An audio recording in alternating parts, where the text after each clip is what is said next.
All right, guys, welcome to the post last Monday Night Football game of probably of Drew Brees' career until he's a broadcaster. But the last Monday Night Football game as a Saints quarterback, edition of Under the Dome. I'm your host, Alan Orick, here with Sean Williams, broadcasting the Two Dudes Brew Barbecue. I got to make No, sure. no, just Q. Brew Uh, and Q. Brew and Q. Okay. So you know we're either a barbecue joint or a pool hall. One of the I two. gotcha. I gotcha. Okay. So, um, Sean and I were just talking off the air about the game last night. And I, there's a couple things I want to get off my chest about it. But the first thing, it must be deja vu all over again for the poor Chargers. In the teaser for the show tonight, I talk about, okay, Justin Herbert has played three NFL MVP, not NFL MVP, Super Bowl MVP quarterbacks in 4 weeks. He played, um, Patrick Mahomes, Tom Brady, and now Drew Brees. In each of those games, the Chargers had a lead, a significant lead. It was 17-6 or 17-9 going to the fourth quarter against the Chiefs. It was 31-28, and at one point it was 24-7 at halftime. But going to the fourth quarter against the Bucs. And against the Saints, it was 20-10. At one point, 20-3, but 20-10 at halftime. And in all three games, the Chargers gave away the game in the fourth quarter. And in both the Chiefs and the Saints games, they had opportunities to win, but lost by a field goal. So, I mean, that's three strikes against three teams, and that is why you're 1-4 instead of 4-1. Honestly, I feel bad for the kid, but I'm gonna tell you, he, I, I'm not gonna say that he's in the same category as Patrick Mahomes. He hates being called Pat. I found this out. Um, he's not quite there, but Justin Herbert is he's the real deal. He's yeah. I was very impressed with him last night. I was too. I mean, we texted back and forth during the game, and I said Justin was probably my second favorite quarterback in this draft behind Tua. I know you're not a fan of Tua. Um, I'd have to discount Joe Burrow because he was going number one overall regardless. Yeah. There was no way the Bengals were trading out of that pick. So I was just looking realistically at the quarterbacks the Saints could have a shot at, and Tua and Justin were probably my two favorites of the quarterbacks they had a chance to go up and get. I know at Baylor, it looked like Justin didn't have a particularly good bowl game, but really looked like he was just one of those guys that happens to play at Baylor who looks like a good athlete, but not really a good polished quarterback. He's been showing me stuff. I mean, he's got a cannon for an arm. Yeah. First off, I mean, those passes he was throwing were just unbelievable. And he's done it he did it to the Chiefs. He did it to the Buccaneers twice. I mean, he just when he grows up and figures out this game, the Chargers are going to be a hell of a team to deal with. Yeah. They absolutely made the right choice in unloading Rivers and taking him. I can't say enough about how impressive he was last night. The first thing that you hear people when they're evaluating quarterbacks, first thing that you hear them say is they talk about he's making all of the professional throws. Well, this kid has done it, and not just once in a while. I could probably count on one hand the number of bad passes that I saw him throw last night. And part of those, I'm not so sure that it wasn't the receiver that screwed it up rather than him. Mm-hmm. Well, I mean, I'll be honest with you. I really expected the Saints to play a lot better, obviously, win bigger, obviously, because you look at, they lost their best pass rusher. Well, let me get back to that. They lost Melvin Ingram, who's one of their best pass rushers. Joey Bosa was basically playing on one leg. Yeah. You lose Keenan Allen to back spasms, during the game. Mike Williams is coming off an injury. They have their best best guard and tackle missing from the game. So, this was a team that was ripe for a beatdown, but they were able to come back and play and lose, unfortunately, the same way they lost to the Chiefs and the Bucs. Build up big leads, blow it in the fourth quarter. And in the case of the Chiefs and the Saints, lose it in overtime. This game was a lot like the one a season or two ago with the Ravens. A guy that doesn't miss field goals lines up and misses a field goal. And had their kicker not shanked one and hit the upright, this game would never have gone to overtime. Absolutely. I mean, I was pissed off like you would not believe at Marshawn Lattimore all night. Oh yeah, I would certainly believe that. Marshawn Lattimore is, to quote a friend of mine, this is football's version of the not yet ready for primetime players. Marshawn Lattimore is supposed to be the cream of the crop. He is a season or two removed from being the defensive rookie of the year. Mm-hmm. Something's going on with this team, and not just Lattimore, not just Breeze, not just Michael Thomas and all the drama surrounding him right now.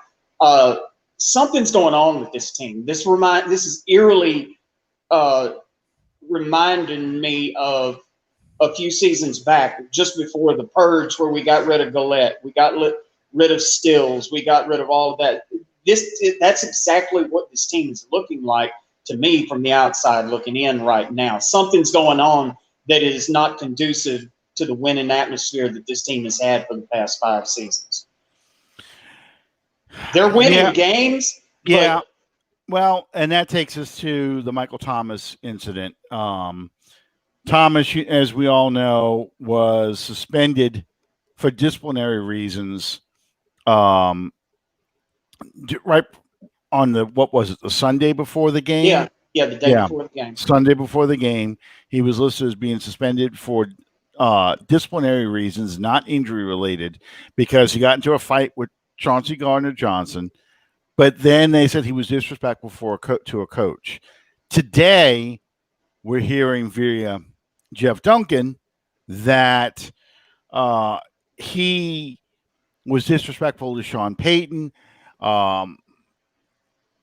started ranting about mail being gone through, so it reminds you of that 2014 team and the 2015 team where you had locker room issues. And these were the things we were supposed to have cleaned up with these players.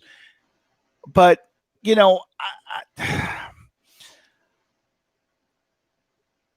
here's the thing about Michael Thomas, at least from me being an outsider looking in. You are who your track record, your personality says you are. So we take Junior Gillette. Junior Gillette got into problems in college. One of the reasons why he ended up at that small college. One of the reasons why he didn't get drafted. And according to veterans and other players in the locker room, the money showed who Gillette really was. Thomas doesn't have that reputation. I mean, Thomas is ultra competitive. I get that.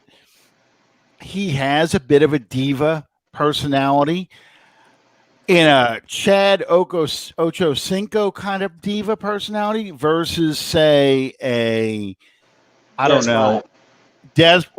Bryant. I was thinking of, AB Antonio Brown. I was thinking about who's that other one that was really Josh Gordon.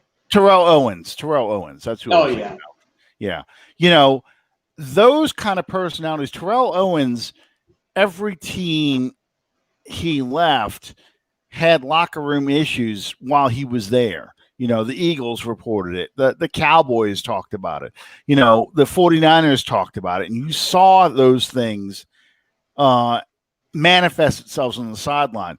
You don't see that out of Thomas.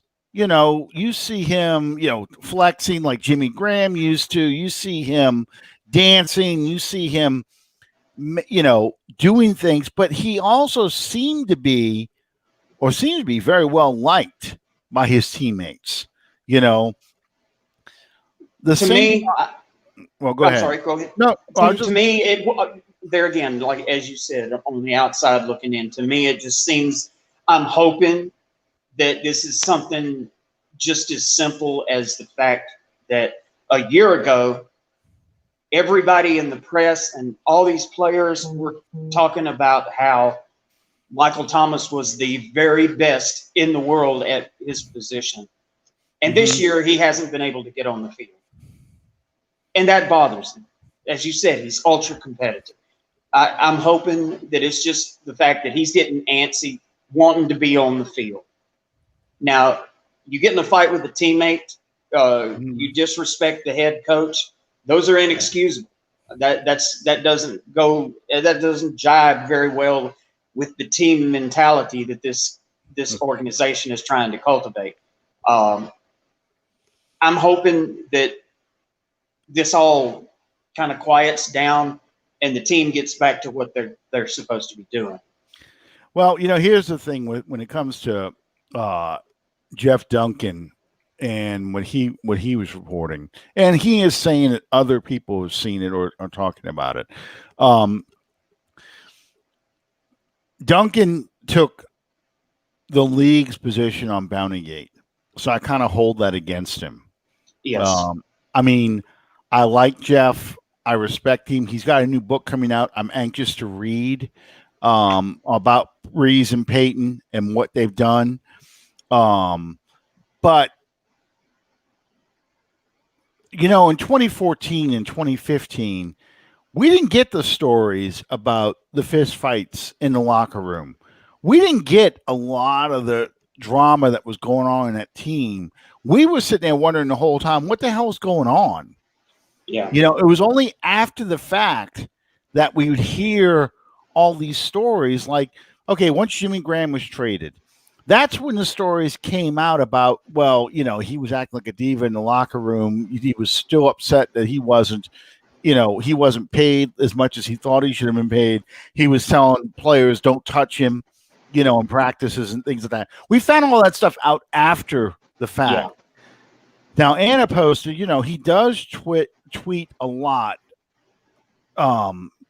Thomas does tweet a lot. And I don't follow him because I try not to follow any players anymore, except for Drew Brees, because I'm not of that generation.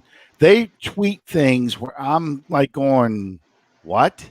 What does that even mean? And you know, it's cryptic. It's just off the top of their head. And honestly, I don't think they give much thought to what they tweet. And this generation is absolutely reactionary. Yeah. Because 90% of them have never had to be held accountable for the way that they reacted to things. And you and I came from a different generation where you popped off something like what some of these guys do, you were held accountable for that. Right. And my thing always was, you know, if you speak in public, that's one thing. When you speak to you write for school, to something that your professor or your teacher is going to read, you write one way. When you're talking to your friends on the street, when you're just having conversations with people you know very well, that's a totally different type of language. That's why you talk like that. And unfortunately, I find that's what the tweets are. It's like a private conversation that you happen to be reading, Yeah. but it really doesn't concern you. And that's why I don't follow these guys, because I don't understand what they're talking about. And some of the things they say, Twitter's not the place to go and try and educate somebody about economics, uh, political philosophy, No. the tragic hero, the I mean, the socio economic dynamics of the family. You don't talk about that on Twitter because it's not the format for that. But they'll make comments about things like that, and you're just like, that's a dumb thing to say. So, Yeah. It's like you're eavesdropping on somebody else's conversation, and the age-old thing where you hear this one little part of it, and it seems so dramatic to you, but to them, it's like inconsequential. And the last thing I wanted to say about this before, we kind of let this go. Here, the thing that people love about Michael Thomas is also the reason why you get stories like this. You have fights on the field and stuff. We've talked about, and Sean Payton and Drew Brees have talked about it, and Calvin. He says, I ain't that old, but I don't know what these young whippersnappers talking about half the time these days. Absolutely. But, Thomas plays with that chip on his shoulder. He feels disrespected about his game, the way he plays, and that drives him. That's his motivation to practice as hard as he does. And Drew Brees is talking about how hard he practices. He treats every practice like a game. He treats every game like it's his last game for the championship. We could be up 41-0 with less than 2 minutes left in the game. We need a catch just to get the final first down so we can take the kneel downs into the game. And he's going to fight and extend for that ball to get that first down if it comes to him. And that, if you're that kind of person, you can't turn that off. No, because it's your teammate. That is a part of who you are and what you are. You can't turn it on and off like that. Because when you're able to turn it on and turn it off in that way, you're not Michael Thomas. You're Marshawn Lattimore. Yeah, exactly. Drew Brees is like that. Drew Brees is driven. Difference is Drew Brees is an older veteran who, because he has a family, because he has other responsibilities, because he has other interests, channels it in different ways. Okay. Calvin says, no offense, but I would call his ass a soft slant receiver in practice too, if that made him work harder and up his game even more. And I'm sure, I'm sure that is true. I'm sure that is that kind of the motivation, just trash talking. I mean, you remember in 2009, the Saints offensive players, the battle between, and Jonathan Vilma talked about this last week, the battles between he and Brees.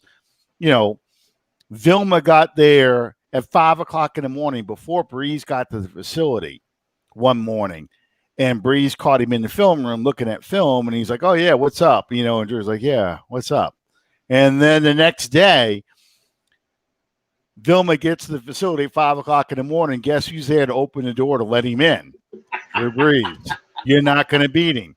And another one of my favorite stories is Zach Strief was pretty good at ping pong and challenged Brees to a ping pong game. And he beat the hell out of Brees. I mean, Brees, he just embarrassed him. Brees played tennis, not really ping pong, but he just embarrassed him. And so, they're all, Strief's talking smack. He's getting the other guys, can't find something you're not good at, huh, Drew? And Drew just kind of takes it and walks away. Couple weeks pass. Brees comes up and says, you up for another one? And, Strief, I guess you want to get your ass kicked again, don't you? So they go out there and they play, and Brees smokes Strief. Like a blunt. Yes, and he says he can just imagine for 2 weeks Breeze is practicing his ass off at ping pong. Yeah. This is not anything he's going to do. But, and Breeze put the paddle down once he whipped his ass and just, like, that's it. I'm done. And just goes about his way, but let you know you ain't going to you might beat me once. You're not going to beat me all the time. Yeah. Breeze has that personality where you may beat him, but you're going to have to beat him again. And then you're going to have to beat him again. And then you're going to have to beat him again. He's not going to just take a whipping and sit down. He's always going to come at you. Exactly. And, so you want those people on your team. You want those ultra competitive people on your team, but you get a room full of alpha males or ultra competitive people, you're going to have issues. You're going to have competition. You're going to have these incidents where, how many times this goes back a ways, but how many times did you hear about a fight between I can't Brady, not Tom Brady. He used to play for the Saints. He was a defensive end. During it wasn't Dick, it might have been Hazlitt years. What the hell was his name? He got into a fight every training camp. That was just a given. Let's see. Brady. DE Saints. This is going to drive me crazy. Do I know who this guy is? Not Tom Brady.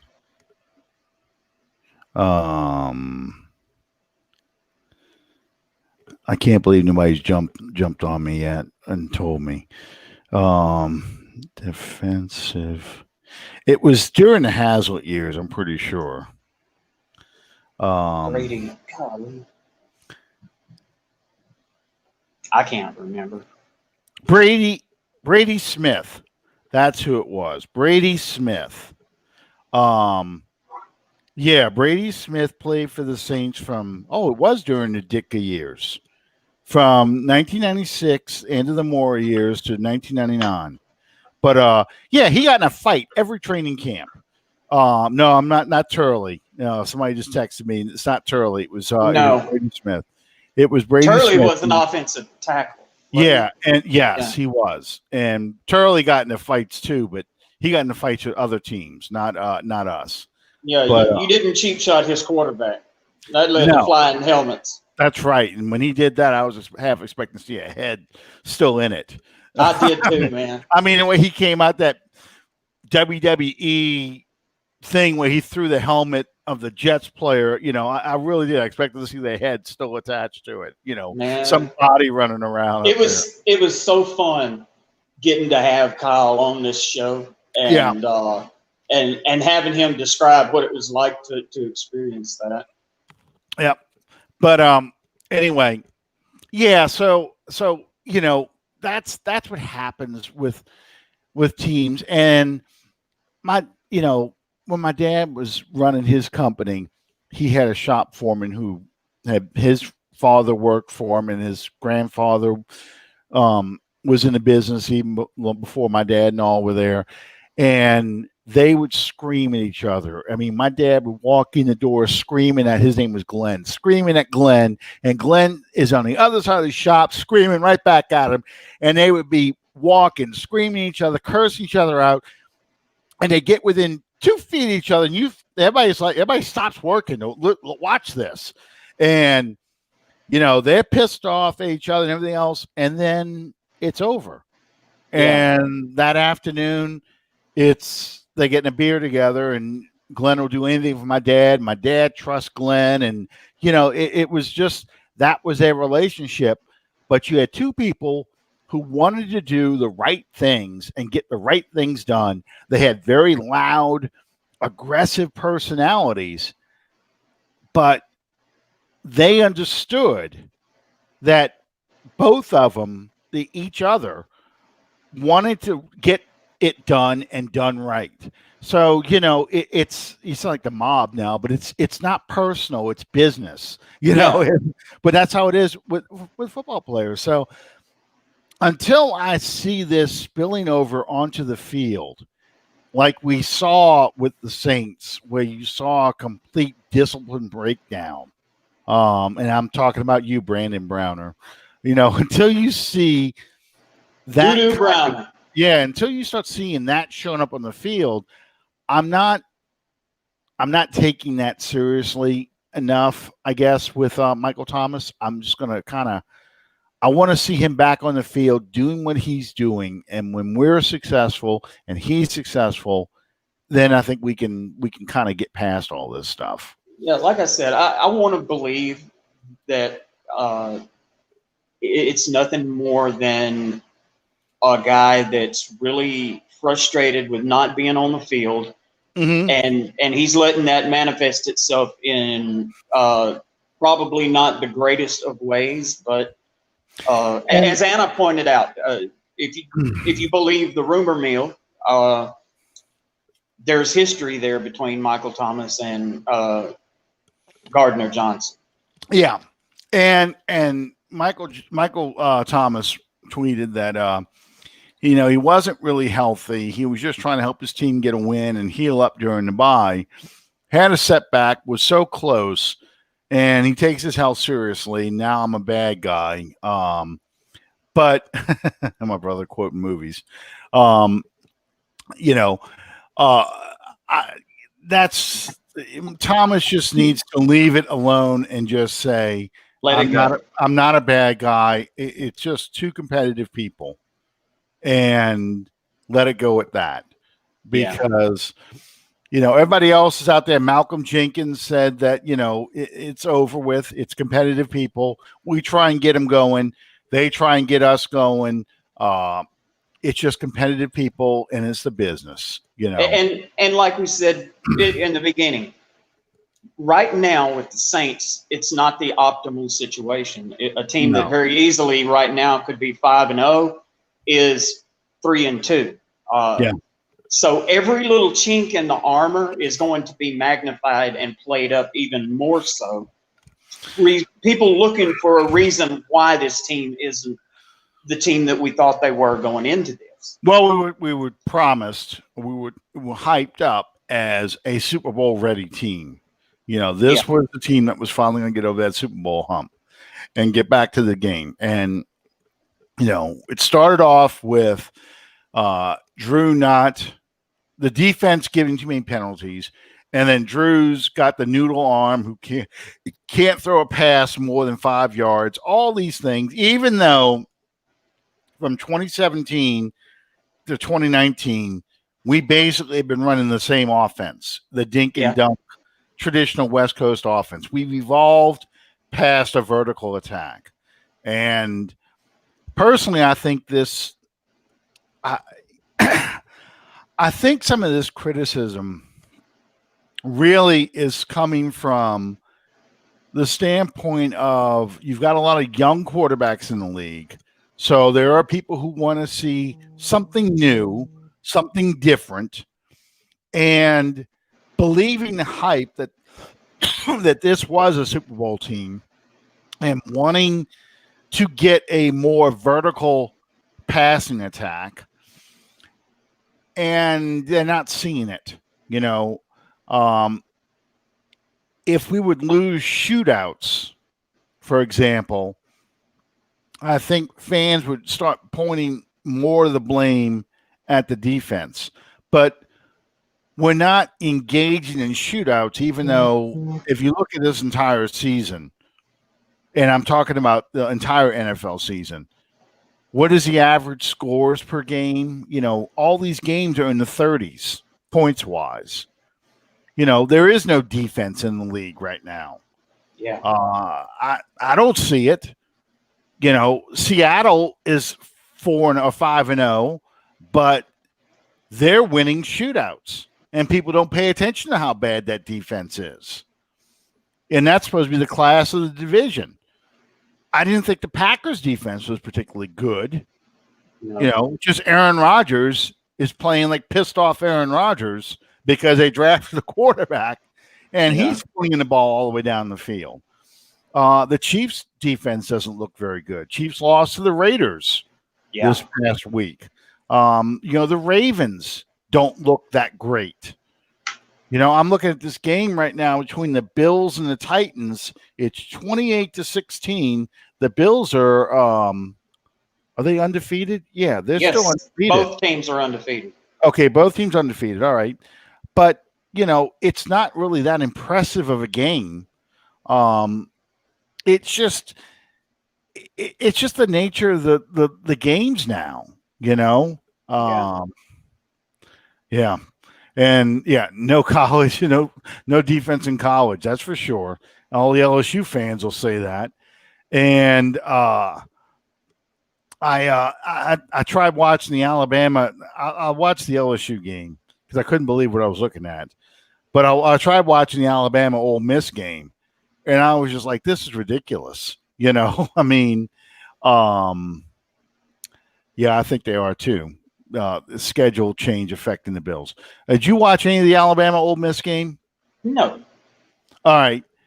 It would take somebody holding me at gunpoint to get me to watch Alabama. Well, I hate Alabama. That was the nationally televised game, CBS at night.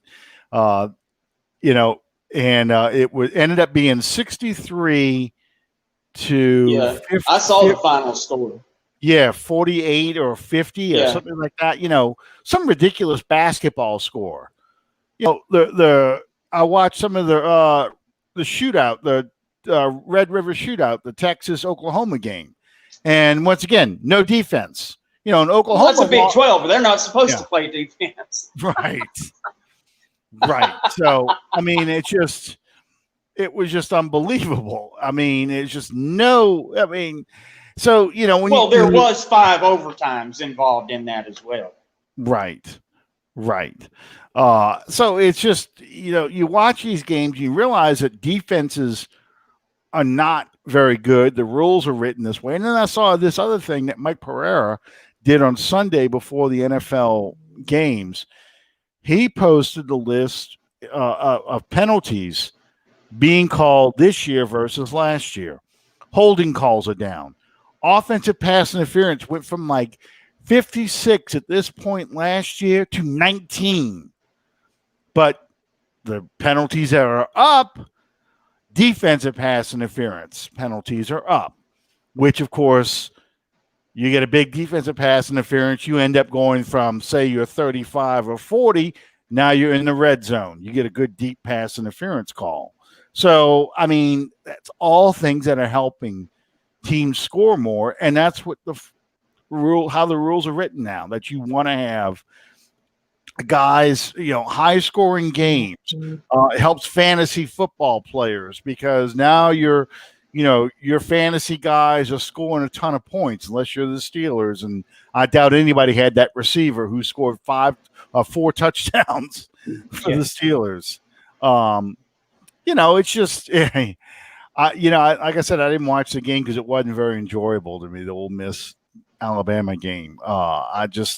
Chad, that statement right there is exactly the way that I felt coming out of last night. And I even texted Alan that was more like an escape than it was a win. That's exactly what it felt like. Well, and that's kind of where I want to go to next. Going back to that game, talking about things that don't work and defensive coordinators do spend a lot of time studying tendencies and film to try and shut down what you do. And I think that's why, for example, the Ravens have had 2 of the last 3 games where Lamar Jackson doesn't look very good. Well, I think that's the case with what's happening with Taysom Hill. They got tape on you. Well, yeah, last night they ran 4 or 5 of those plays, read option plays, and they were waiting on Taysom. He wasn't getting the big plays like he had in the past, except for the 1 touchdown, which that was a great time to run the counter. Basically, that's what it was. The offensive line and Kamara went one way, and Taysom went the other, and the whole defense followed the offense looking for Kamara in the red zone, and Taysom got the touchdown. I don't know if you noticed during the overtime period, Peyton pulled Breeze in overtime to go put Taysom on that second down play, Breeze was pissed. You could see it in his face because he felt like he was in the zone. I'm moving the ball at will on these clowns. They don't know what's coming. They really don't. They think they know, but they don't know. And he puts Taysom in. They knew what was coming with Taysom. And then the next play, it's now third and 6 instead of it being 3rd and 2 or 3rd and 3, which he probably would have gotten if not a first down. And we had to settle for a field goal, giving the Chargers one more shot to go down the field and at least kick another field goal, if not score a touchdown. I was really mad that he did that, because I just wanted to score the touchdown because I didn't trust the defense. Score a touchdown and just get the hell out of here. Don't even risk them getting one more offensive possession. And I felt like there were 2 or 3 drives, including that overtime drive, that Taysom Hill kind of killed because you put him in there. I said in my good, bad, and ugly that I thought, you put Taysom Hill in or you have him do things to create a spark when the offense is struggling, okay? Like, think about the Eagles game, playoff game from 2018, where he ran the fake punt, or the Giants game where he threw the pass on the fake punt, or some of the block punts like against the Vikings in 2017 or against the Bucs in 2018. Those are spark plays. But to me, when the offense is humming, don't go and swap Breeze out now. Keep You're messing with the whole rhythm of it. Yeah, exactly. And it screws things up. No, I don't. No, I don't. My brother's asking, for those who don't see it, do you think Peyton should substitute Winston instead of Taysom for deep throws, a play action pass? No, because it's a 50-50 shot that it goes to the right person. It's at either best. it's either it's going to be a big play for us or a big play for the other team. I don't want Winston under center at all this year, unless Breeze is injured. I really don't want to see Winston out there because I do not trust that man. I don't think it's LASIK. I think he has a game during the game decision, for lack of a better term, brain farts. During his decision making during the game just goes haywire, and he decides, "F it, I'm gonna make this throw. I'm gonna strong arm that ball through 3 defenders through this little window and get that ball to that guy, and it's going to be an incredible Sports Center play." And it gets picked off. I don't trust him on that at all. So, nope. Yeah, I don't. How about we just leave the first ballot unanimous choice Hall of Famer in to do his job? How about that? And it goes back to the people like, Breeze doesn't throw the deep ball anymore. Well, he did last night. He threw that 41-yard pass to Jared Cook. And basically the safety just sat on it and let Cook get behind him. Kind of like what we did, with Patrick Robertson late in the game. But yeah, he basically sat on the underneath route waiting for it. This offense is not to push the ball down the field anymore. It just isn't. You don't have the receivers to do it. Emmanuel Sanders has speed, but he's also 33 years old. I liked what I saw at Chris Callaway, the rookie from Tennessee, on kick return. Marquez Callaway, sorry. Well, at least I didn't call him Cab Calloway, howdy, ho.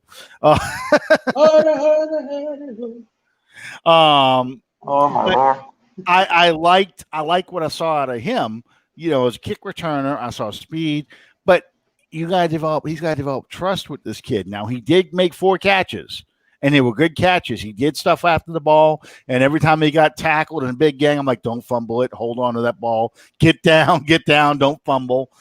But, you see Fowler, even on the low passes because he can't get separation, Fowler's dropping passes and rolling on the ground and things like that. He's not catching the ball well. So Breeze doesn't have that trust factor in there on these guys. And I think it goes back to no OTAs, no preseason, that kind of stuff. He just doesn't feel like it's taken him 4 games to get to the point with Sanders, that Sanders caught 12 passes. Yeah, I agree. Sanders is more quickness and speed right now. That's just the nature. And he knows how to get open. That's the thing that Michael Thomas does so well. He knows how to create separation. He knows how to get open. He's a physical kid who's going to, slap hands away, and he cuts on that dime, and boom, he's right there to catch that ball. And Breeze knows he's going to catch it. So it's all those things. And I don't think you can get that by just throwing Winston in there and say, okay, run all goes. I'll get the ball. I can get the ball down to you, and I'm going to put, you just blow by those guys. It's not going to happen. That's not how this team is built. No. But yeah, the whole Taysom Hill experiment, or let me back that up. The whole Taysom Hill RPO experiment, I think it's run its course, and nobody doesn't know what's coming when Taysom lines up at quarterback. He's got to start throwing the ball out of that formation instead of running it. He's got to start completing passes out of it. And I don't think that's going to happen. I think, right now I'd rather see Taysom Hill as a receiver and a running back. I like that better. Use him like the 49ers used Deebo Samuel, like you saw the Panthers use Curtis Samuel last week against the Falcons. Just use him as he's dropping passes again, which is frustrating, but use him as a receiver, use him as a running back. Just not the quarterback right now. It just isn't ready. It's just not happening. But okay. So in our pool, who had the over under for this week for Dan Quinn to be fired? Oh, he's gone. They fired him already. You know that? I know. Oh, yeah. Yeah, I kind of called it. I knew it was going to be Raheem Morris who was going to be the interim head coach. They fired the Dimitrov, the GM as well. And the talk right now is the Falcons want to tank now for Trevor Lawrence. But I just don't see it. And this is what we were talking about last week. I really think they're going to get a defensive head coach. I think they go after the 49ers defensive coach and try and rebuild that defense. I think they like what they have on offense. They don't like what they got on defense. Yeah. So, I just don't see Trevor Lawrence going there. I think he ends up with the Jets. Which he's the Jets, Jets. Yeah. They want to get rid of Matt Ryan. You want to drive Saints fans crazy? Don't re-sign Jameis Winston, but pick up Matt Ryan as the successor to the Saints after Drew Brees. Can you imagine? Can you imagine? Oh, hey, he can throw the deep ball, so we know that. But don't say that. I just like I said, it's just funny because Buck fans were laughing at the Saints for getting Jameis Winston and defending Jameis Winston. So you can imagine the rivalry getting kicked up even more with the Saints if you bring in Matt Ryan to replace Drew Brees. Matt Ryan is the only wild card that they've got. I don't see it happening anyway, but like I said, it's just entertaining to think about. Um, okay, so we've talked about Taysom, we talked about Lattimore. One of the good things I saw last night. Well, there's two more things I want to talk about. One of the good things I saw last night was I saw Mar- Marcus Two First Davenport have a pretty good impact in that game. I don't know. You weren't watching the first half. He was kind of on a pitch count. They were rotating him a lot with Trey Hendrickson. And Hendrickson, by the way, was saying that he told Cam Jordan, he says, "Man, they're starting to chip me now." And Jordan's like, "Welcome to the NFL." This is what happens when you start sacking quarterbacks. They notice you. They notice tend to quick. take a dim view of that. Yes. Well, Davenport, they double teamed him a couple of times, and one of them they had two tight ends on him, and he split the two tight ends. This was early in the game. Split the two tight ends, and as he's splitting them, he's pushing them back. As he's splitting them, he sticks that big old paw up and hits Herbert's arm as Herbert is trying to follow through, and that ball just died. It was a beautiful thing, and you could see running the run defense and pass defense. Davenport was having a huge impact in the game, and he was trying to. They sent him to the sideline. You could see he was a little gassed. He's trying to get back into football shape because when you're injured, you think you're in good shape, but you're limited in what you can do. So his condition has to get a little bit better. But you could see when he was out there the difference he made on that defensive line. It freed up Jordan more. You saw a lot of stuff out of Rankins last night. Rankins was getting back there. Rankins, I think, got a sack or a big stop. No, he got a big stop on the running back. I mean, he just blew through that line and tackled the running back for a loss. And they put Shy Tuttle in for the first time this season, and Shy Tuttle had an impact. So it was a good showing by the Saints defensive line. The linebackers were pretty good. Bond is now out there, which is about where we thought he would start showing up, but the thing I was concerned about was Ruiz still isn't starting. They had Easton start. Easton got a concussion. So Ruiz came in, and I honestly thought the offensive line blocked better once Ruiz was in there. The only sacks that they gave up came from the tackles. One play, Teron Armstead just got lifted and shoved right into Breeze. I mean, they just pushed him right into Drew, and he got the sack. And Joey Bosa did a great spin move on Ramczyk, and Ramczyk had no chance. Yeah, that was good. I did see that one. Yeah. So I mean, and I know on one play Pete missed a guy because he was late pulling. They let Joey Bosa go in there unblocked because the blocking scheme called for Ramczyk to kick down onto the defensive tackle. The tight end splits out and goes in formation, and they used to run this a lot with what's his name that used to be the left guard for the Saints, the one we let go. Jari Evans. No, after Evans, the guy who was there last year. Warford. Yeah, Warford. Warford used to do this all the time on the right side, and they were doing it with Pete this time, where the Saints did this blocking scheme where the guard pulls, and you let the rusher come through, and the guard comes and picks him off. And Pete was late pulling out there, especially against Joey Bosa, even playing with one leg, and Bosa got past where Pete was supposed to be, and Breeze had to chunk it, and Murray made a fantastic catch after the run. It was just a great play by Murray, bailing Breeze and Pete out on that play. But, I mean, except for McCoy, I think they all had problems last night. Yeah.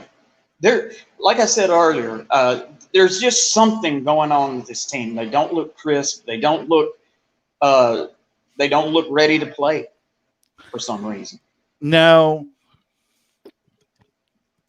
Every week I look for improvements, and I'm seeing improvements in certain areas. Like, I thought this was the best game the defensive line has played this season last night.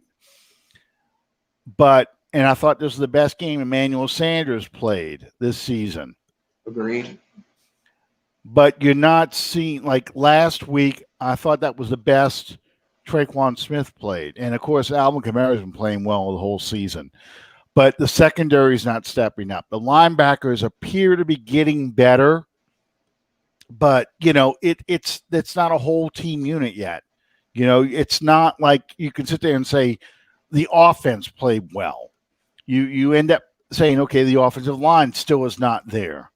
I don't think the other receivers, I think despite the touchdown catch that Cook had, I don't see Cook having the impact he was having last year. Taysom Hill is clearly off. So there's a lot of stuff that's going on. And I thought the play calling was terrible last night. Yeah. I really do.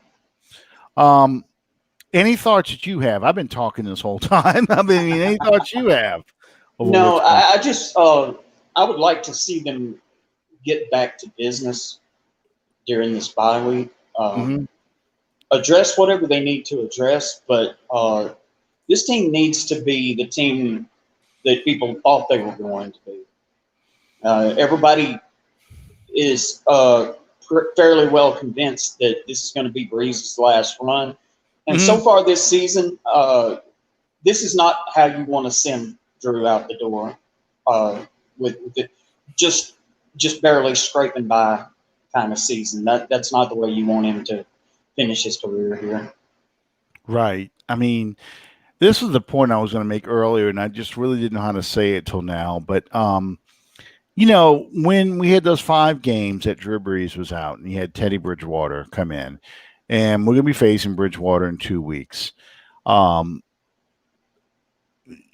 we were worried that the season was over basically after that Rams game because we didn't know how Bridgewater was going to play. And what we got during those 5 weeks is you had a defense that really stepped up, had an impact. You had special teams make plays and had an impact. You saw the running game come around. And that's when you start seeing, Michael Thomas had his great year. We're not seeing that right now. And basically what we need is this team because Teddy Bridgewater was dinking and dunking.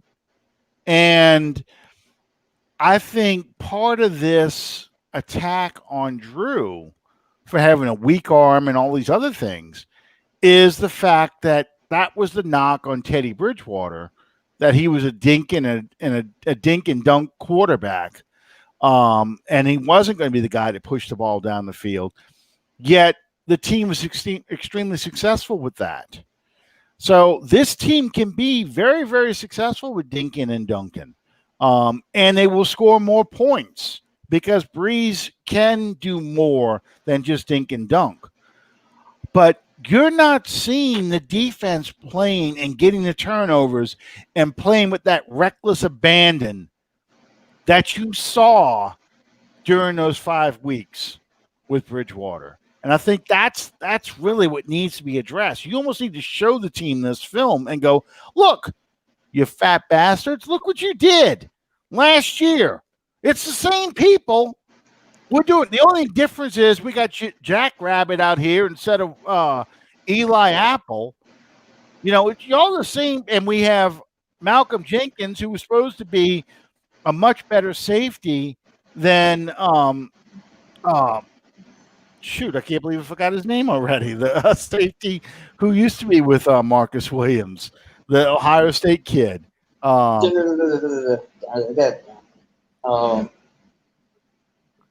right on the tip of my tongue.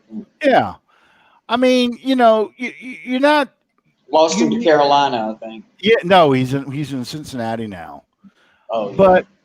But Von Bell. Thank you, Yeah. Calvin. Von Bell. This is why I Google stuff as I'm talking, just to remind you people's names, because I know who they are. Like I, if I don't remember the player's name, I remember the player's number, and so I'll remember how it goes. But yeah, you're basically the same team though, and you're just not. You're not seeing those guys step up and play to their capabilities. And they showed what they were capable of. So it's like you want to run the film and go, look, clowns, this is what you did before. Why aren't you playing like this now? What's going on? What do we need to talk about? And I think that's what needs to happen. And, Allison mentioned, my daughter mentioned, she thinks COVID had an effect. And I've been saying that the whole season. That is part of the problem, not getting that chemistry going. But they're not playing to their capabilities. And you thought you could address these little issues. You thought you got better at certain positions. You're just not doing it. And that's what needs to happen. We need to go on this run now. Once we get past the bye week, we really need to run through all these teams and get to a 10-win season, 10 wins in a row in the season. So when we go to face the Chiefs, who the Chiefs do not look unbeatable, but it's a long time to December, believe it or not. Yeah. But, I don't think 10 wins is going to win our division, to be honest with you. Well, no. What I'm saying is a 10-game winning streak. And this is what we said last week. In 2017, 18, and 19, we went on these long winning streaks. 7 games, 8 games. We went on these long winning streaks, and that was really the difference between us finishing 7-9 and finishing 13-3 or 11-5, whatever it was in those 3 years. That's what we need again. We need to go on that long winning streak in October and November. So when you go into December, you're playing for a top seed in the playoffs. We're not playing at the level of Seattle. We're not playing, at least offensively, Seattle or Green Bay. But compared to that shitstorm that they call the NFC East, and, the 49ers, they benched Garoppolo last week. Yeah. And the Dolphins beat the hell out of them. The 49ers are suffering from that hangover that happens to teams that lose the Super Bowl. So the 49ers are very beatable. I'm not buying the Rams shit either. No. I think the Rams, you went 10-9 versus the Giants before the Giants just collapsed on you. It's just, I think the Rams are beatable. So, it's not as bad as we've looked this early part of the season. Everything is correctable, and we have the capabilities to win in this division and win in this conference, get to the playoffs, to advance in the playoffs, because it's all about not just who you play, but when you play them. Yes. And I think that it's very doable, but there again, you're going to have to be a better team than what you've shown on the field to this point. Exactly. Got to pay the bills. All right. Thank you guys for joining us tonight on Under the Dome. We love you. We do this for you. You can follow us on Facebook at Under the Dome Podcast page. Follow us on Twitter by these names. Oh, yeah. Thanks. And you can follow our show on YouTube. And, oh, Lord. I'm going to have to write this all out again, aren't I? Twitter. YouTube and iTunes. There iTunes. Okay. Sorry about that. Hey, I dug up a shirt out of the past here for tonight's show. I'm surprised Chad didn't ask me about it. Let me stand up a little bit. Okay. This is from 2006. I don't know if you can see who it is. That's Joe Horn. That's Reggie Bush. And that's Deuce McAllister on this shirt. This is my 2006 Saint shirt. So right. I went back in time. I'll put maybe my 1991 division champ shirt's not very good, and it's starting to get a little Ratty. little ratty. Yeah, it's got some little holes. You can't see them, but I can see them. Getting little pinholes and things in there, and it was cheap. It's unbelievable how far they've come. As far as division champ shirts, they're all themed now. Back then, it was a gray T-shirt with gold glitter on it. And it says 1991 division champs, and in the circle in the middle it says New Orleans Saints. You know, it's just But cha-ching. I still have in the cabinet behind me. I still have Who Let the Dogs Out, the little cards you used to hold up. I've got some old stuff on there. This was a shirt that was from 2006. So I've got a few of them. I've got a few old T-shirts, old Saint shirts. The one the one I would love to have again, and I posted it. It's in Saint yesteryear, that group. I encourage all you guys to join that group if you're not in there already. But Saints yesteryear, I posted it's from the 70s. It's in the center logo is just says New Orleans Saints. Every kid had this thing. It was a sweatshirt. On the sleeves, it was black, and in the center, it was white with the logo. I'll post a picture in Under the Dome. Me getting another one. I had one in the 70s, and it's a picture of me in 1981 for Christmas. I'm holding this shirt up. So, I agree with Allison. Yeah, she's ragging on Brady. But anyway, it's time for me to make the donuts. Actually, absolutely. All right. Well, yeah, ain't no stopping us now. That's right. And Pick Up the Pieces. They used to play Pick Up the Pieces from the Average White Band in the Dome in the 70s. Anyway, thank you guys for joining us tonight. And I know he's got to go. We'll see you next time on Under the Dome. Good night, everybody.